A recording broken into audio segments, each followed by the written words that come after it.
Hello' guys, আমি makeup কৰাইছোঁ ষ্টুডেণ্টবিলাকক। Makeup কৰাই মেলি আমি বন্তি প্ৰজ্বলন কৰিছোঁ। বন্তি প্ৰজ্বলনটো আচলতে আমাৰ শ্ব' ষ্টাৰ্ট হোৱাৰ আগে আগে বন্তি প্ৰজ্বলন কৰা হয়। বন্তি প্ৰজ্বলন কৰি আমি এতিয়া শ্ব'টো ষ্টাৰ্ট কৰিম।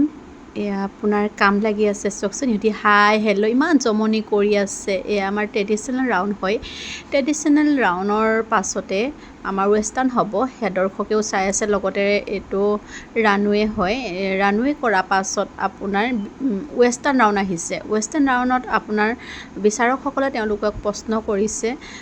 প্ৰশ্ন কৰা সকলো ৰাইজে চাই আছে, লগতে আপোনাৰ ফটোগ্ৰাফাৰেও ফটো মাৰি আছে। এই আমাৰ গ্ৰুমাৰসকলে তেওঁলোকে ৱাক কৰিছে। লগতে এয়া আমাৰ মেকআপ আৰ্টিষ্ট, তেওঁলোকক আমি মানপত্ৰ লগতে এখন গামোচা দি সন্মান জনাইছোঁ। এয়া আমাৰ মেকআপ আৰ্টিষ্ট হয়, তেওঁ বহুতখিনি আমাক সহায় কৰিছে, ধন্যবাদ জনাইছোঁ তেওঁক।